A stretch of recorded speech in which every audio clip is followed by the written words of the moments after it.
its red glare, the bombs bursting in air gave proof through the night that our flag was still there.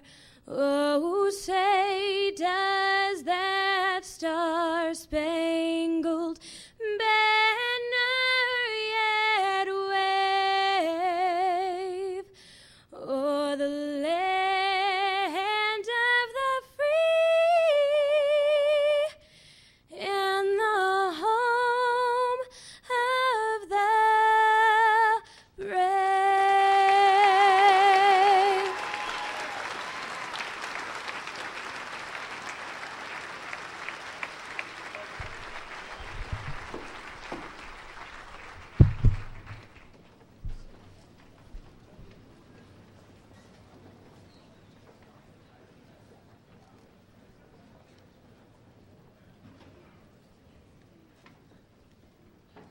Now I'd like to introduce the class of 2010 salutatorian, Victoria Ferreira.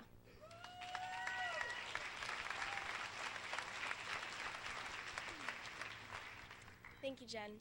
Good morning, everyone. It's with both great pleasure and great pride to welcome the graduating class of 2010. I also have the pleasure of welcoming the superintendent of our schools, Dr. Colley, as well as members of the school committee, the high school administration, faculty, staff, family, relatives, and friends who are here to celebrate this tremendous achievement for the 113 seniors standing here behind me. Most of the students here today have known each other for years. However, I have only been a part of this terrific community since 5th grade. In this short amount of time, I have made friends for years to come, lifelong mentors in the wonderful faculty, and memories that will last a lifetime. Who would have known that a small cow town like Westport could generate such a lasting positive effect on so many students? To the 112 individuals standing beside me on stage today, I wish you all the best of luck with life and happiness. To the faculty, words cannot express how grateful I am for both the doors you have opened for me and the advice that kept me on the right path throughout my 4 years at Westport High School. Albert Einstein, on the subject of education, once said, "Education is what remains after one has forgotten everything he has learned in school." I will never be able to forget the experiences I have had here, even if I forgot all the calculus I learned from Mrs. Barrows. I leave you today with one more humorous life quote from a beloved friend of mine that has gotten me through some difficult spots, and she is standing here on this stage today. "Don't ever do anything I wouldn't do in life," which isn't much, but if you do, I'll always be here to bail you out. And now it is with great pleasure that I introduce you to the principal of Westport High School, Mrs. Cheryl Tudelo. Thank you.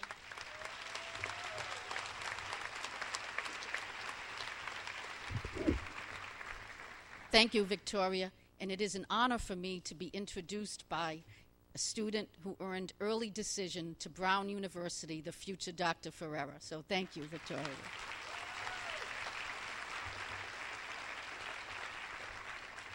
Before I reflect on the class of 2010, I would like to recognize two members of the class of 2011 who passed up an opportunity today that they had earned to be marshals for the class, but instead they remained firm in their commitment to provide us music.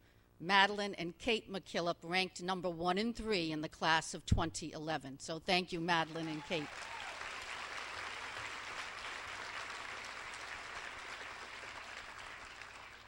When I start to think about my graduation speech, I normally search for a favorite quote that I've come across somewhere in time.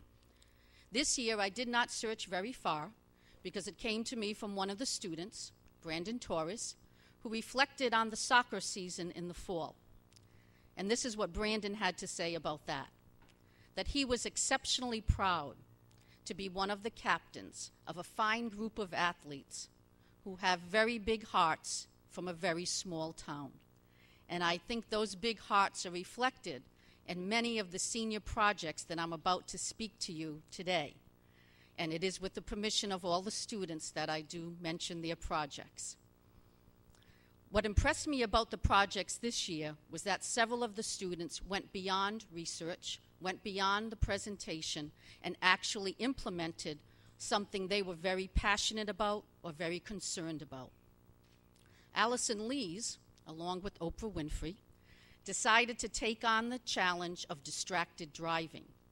And that is those of us who text or talk on the cell phone when we drive. If you have watched Oprah recently, you'll notice that she always asks her guests to sign the pledge that they won't do it, and Allison did the same at the health fair this year and was able to get a commitment from 66 of her fellow students that they too would honor that pledge. According to Casey Tidwell's research on divorce in America, the rate continues to hover at 50% for first-year marriages and goes even higher for second and third-year marriages. What Casey wanted to do was to reach out to the children of divorce, and she did so by creating a website which provides them with a ton of resources, support, and the opportunity to vent what they're feeling at any point in time. Allie Paul decided that we need a kinder and gentler society. And so this year, she made a commitment to launching her Free Hugs campaign based upon a personal experience of her own, and she encourages all of us to reach out to those because you never know when someone simply just needs a hug. Kimberly Jacobson has a beautiful voice, and Nick Fryer does a good step dance via Jonathan Papelbaum, but they also recognize that in this economy, it is usually music and the arts that are cut first. And this year they started what they hope will be a long-standing tradition of an annual night to celebrate music and the arts, with all of those proceeds going to the departments at Westport High School.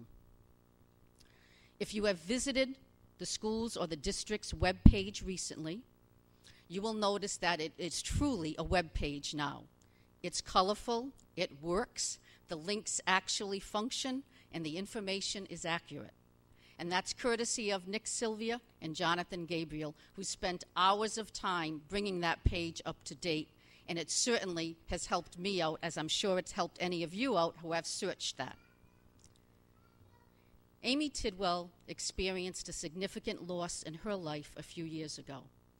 And so one of the things she hoped to do this year was to reach out to others who had also experienced loss and were hoping for a way just to talk about it. And so she launched a support group with the help of Mrs. Ruel and Mrs. Medeiros that's called Teen Emotional Advocates,